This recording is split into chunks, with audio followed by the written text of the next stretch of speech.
ଆଉ ଗୋଟେ ସାର୍ ଆଉ ଗୋଟେ କଥା ସାର୍ ଧାନ ଯୋଉ ଜାନୁଆରୀର କହିଛ ଅଛି ଜାନୁଆରୀ ଅଛି ପ୍ରକୃତରେ ଚାଷର ଧାନ ଅଛି କି ନ ଅଛି ସେଟା ଗୋଟେ ଇନକ୍ୱାରି ଗୋଟେ ସେଟା ସାର୍ ପ୍ରକୃତରେ କଣ ହେଇଛି ଜାନୁଆରୀ ଯୋଉ 160 ଖାତା ଦେଖୁଛନ୍ତି ସାର୍ ଇନକ୍ୱାରି କରୁ 160 ଏଇ ଯୋଉ ଧାନ ଆସୁଛି ବର୍ତ୍ତମାନ ମଣ୍ଡିରେ ଅଛି ଆପଣ ଫେବୃଆରୀ 2 ରେ ଅଛି ଆପଣ ଆପଣ କହୁଛନ୍ତି ଆମର ପକ ବର୍ତ୍ତମାନ ଯୋଉ ମଣ୍ଡିରେ ବର୍ତ୍ତମାନ କାହା ଧାନ ଅଛି ଫେବୃଆରୀ ମାସ ବି ଅଛି କିଛି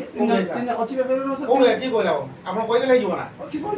ଶୁଣ ଯୋଉ ଦିନ ପ୍ରଥମ ମଣ୍ଡି ହେଲା 2 ତାରିଖ ସେଦିନ ବରିରୁ 3ଟା ଛୋଟ ଚାଷୀ ଆଣି କହିଲେ ଆମର ଏଭଳିଆ ଅସୁବିଧା ଅଛି ଆମର ନିଅ ଆମେ 2 ତାରିଖ ଦିନ ମଣ୍ଡି ଗଲୁ ନେଲୁନି ପୁଣି 3 ତାରିଖ ମଣ୍ଡି ଗଲୁ ତାଙ୍କର ବି ନେଲୁନି ଯେହେତୁ ଫେବୃଆରୀ ମାସ ଥିଲା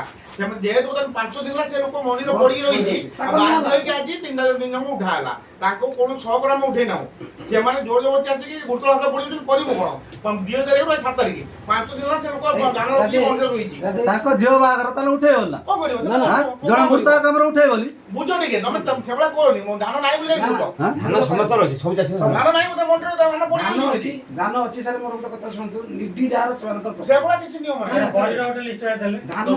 ଇନକ୍ୱାରି କରନ୍ତୁ କାହାର ପ୍ରକୃତରେ ଧାନ ଅଛି କାହାର ନାହିଁ ସେ ଇନକ୍ୱାରି କଥା କାହାରି ହବ ଅଛି ସାର୍ ଦେଖିବେ 160 ଖାତା 160 ଯୋଉ କହୁଛନ୍ତି ଅଛନ୍ତି ଆପଣ ଇନକ୍ୱାରି କରନ୍ତୁ ଆପଣ ଜଣଙ୍କ ପାଇଁ 5 ଜଣଙ୍କ ପେଟକୁ ମାରନ୍ତୁନି ଆପଣ ସାର୍ ମୁଁ ଆପଣ ଧାନ ଥିଲେ ମଣ୍ଡିରେ ଧାନ ଆସିଲା କୋଉଠି ମୁଁ ସାର୍ କହୁଛି ଯଦି ଥିବ ଯଦି ଥିବ ସାର୍ ଆମ ଗାଁର